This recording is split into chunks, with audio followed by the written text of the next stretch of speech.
안녕하세요. 여기는 유럽도 아니고 아시아라고 하기도 애매한 조지아 공화국의 수도 트빌리시입니다. 미국 미네소타주의 세인트폴에서 출발하여 10월 7일 디트로이트에서 캐나다의 윈저라는 도시로 연결되는 국경을 넘었습니다. 저는 미국 등록 차량과 미국 여권으로 캐나다로 입국하는 상황이니까 한국 차량과 한국 여권으로 국경을 넘는 것과는 차이가 있을까 궁금하실 것 같아 준비했습니다. 저는 지난 9월에 한국에서 13개월을 지내다 다시 미국 샌프란시스코로 입국하였습니다.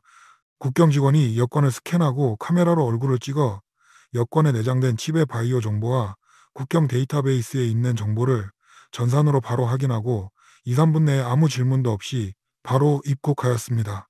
한국 여권의 경우는 별도의 외국인 줄에 서야 하며 뻔한 질문들인 여행 목적, 외화 소지 금액 등등 몇 가지 질문과 지문 및 사진 촬영을 하는 입국 절차가 진행될 것입니다. 출국하는 경우에는 공항에서 탑승권을 받을 때 여권 정보를 제시함으로써 출국 사실이 국경 당국에 통지되게 된답니다. 미국은 공항이나 육로에 별도의 출국 절차가 없습니다. 물론 한국 여권으로 출국해도 별도로 여권에 도장을 찍는 등의 출국 절차가 없답니다. 자동차도 마찬가지로 아무런 제재가 없습니다. 미국 디트로이트에서 캐나다로 입국하려면 앰버서더 다리를 건너야 하는데 통행료 9달러만 지불하고 행하니 캐나다 입국장에 들어왔습니다. 캐나다 12번째 입국이기 때문에 이번에도 그리 염려하지 않았지만 매번 물어보는 뻔한 질문이 캐나다 입국장에서 또 반복되었습니다. 여행 목적으로 할리팩스에서 유럽으로 차를 선적하기 위해 간다고 설명하고 부킹 서류를 보였더니 술렁술렁 몇 마디 하고 통과하였답니다. Good morning, sir. Good morning, sir. Where do you live? Portland, Oregon. And what's the purpose of your trip today? I'm going to Halifax to shipping my car to Europe. Okay. So this is, booking documentation. I'm on the way to Halifax. Okay. How long are you going to be in Canada? Probably 10 to 11 days. My shipping date is, the 20th of October. So I have to, arriving by Halifax by that time. Okay. 한국 등록 차량이 미국에서 캐나다로 입국을 하는 경우에도 여행 목적과 음식, 연료통, 무기류 등의 소지만 물어볼 것입니다. 하지만 육로 통행 시 일시 차량 수입 허가증 같은 별도의 서류를 요구하지 않을 것입니다.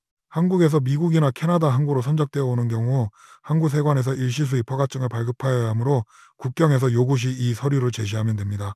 미국과 캐나다 사이의 육로 출입국 시에는 자동차 서류를 요구하지 않는 것이 관례입니다. 명목상 캐나다에서 자동차 운전보험증이 있어야 한다고는 하지만 캐나다 국경에서 보험을 파는 경우는 한 번도 본 적이 없고 또한 국경 통과 시 묻지도 않습니다. 저의 경우는 미국 자동차 보험은 있지만 캐나다를 커버하지도 않았습니다. 마찬가지로 이번 캐나다 입국 시에도 묻지 않았습니다. 약 10일 동안 킬리팩스까지 보험 없이 조심히 운전하여 왔습니다. 시내 등지에서 눈에 띄게 교통 위반을 하거나 영 재수가 없는 경우에만 경찰 검문이 있답니다. 검문도 대부분 시내에서 이루어지지 고속도로에서는 사고 난 경우 외에는 일반 검문은 아주 드물답니다. 미국의 경우 외국 차량에게 보험을 판매하는 회사는 아주 드물답니다. 미국에서 큰 회사로 프로그레시브 보험사를 추천하고 ESTA와 B2 비자로 북미를 자차로 여행하려면 알아두어야 할 내용은 이렇습니다. 미국에서는 TIP, 즉 일시자동차 허가서를 1차량 1년 기한으로 딱 한 번만 발행해 줍니다. 이 서류는 한국에서 선적하여 미국 또는 캐나다 항구로 들어오는 발행됩니다. 이 서류를 한국의 에이전트와 준비하시면 되지만 불행히도 아직까지 한국에서 미국 항구로 차량이 선적된 기록이 한국 세관에는 없답니다. 캐나다에서 미국으로 차량을 가지고 입국 시에는 미국 TIP를 국경 검문소에서 획득할 수 있습니다. 여권과 ESTA나 B2 비자, 한국 영문 운전면허증, 자동차 등록증 원본과 영문 차량 등록증을 만들 때 소유주가 본인임을 기재하여 관인을 받도록 하세요. 국경에서 CBP 3299 일시수입 허가 신청서를 작성하게 되는데 대부분 단기 여행자는 구두로도 하기도 합니다. 캐나다와 미국 간의 육로 여행은 그닥 어려운 과정이 아닙니다. 단지 한국에서 미국나 캐나다 항구로 해상 운송을 통해서 정식으로 일시 차량 수입을 하는 경우 수입 허가증을 챙기는 것이 요점입니다. 다음은 여행객의 체류 조건 이야기입니다. ESTA로 무비자 입국 시에는 90일 체류 2년간 유효 기간이며 B2 비자로는 10년 중에 최대 6개월간 체류와 무제한 출입국을 허가합니다. 여기서 중요한 포인트는 거주 목적이란 내용의 이해입니다. 거주 목적으로 보는 것은 1년 중 180일 이상 체류하는 것입니다. 영주권자도 해외에서 6개월 이상 거주 시 미국에 거주 목적이 없는 것으로 보고 특별 사전 허가가 없으면 재입국이 거부되기도 합니다. 금방 출국했다, 며칠 안 돼 재입국하거나 또는 6개월 이상 체류 가능성이 있다고 입국 심사관의 의심을 사지 않는 것입니다. 이상의 이야기를 정리하여 저 나름대로 ESTA 무비자 입국을 가정하여 가장 이상적인 여행 루트를 추천해 보겠습니다.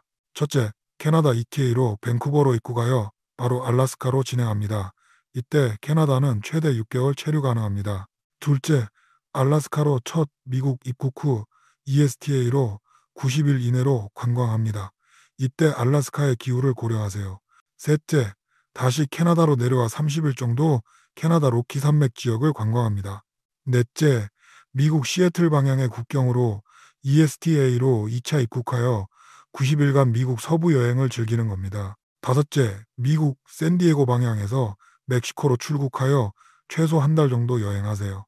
마지막으로 미국 샌디에고 쪽으로 ESTA로 3차 입국하여 LA 롱비치 항구에서 차량을 선적하고 한국으로 돌아오거나 미국 동부 쪽으로 90일 이내로 여행하면서 캐나다 벨리팩스에서 벨기에 앤트워프로 차량을 선적하면 가장 쉽고 저렴하게 유럽으로 갈 수 있습니다. 만약에 캐나다 쪽에서 입국이 혹여 거부되면 밴쿠버에서 한국으로 또는 갤리팩스에서 유럽으로 갈 수 있으며 멕시코 쪽에서 거부되는 경우 베라크루즈에서 유럽으로 가는 선사들이 있습니다.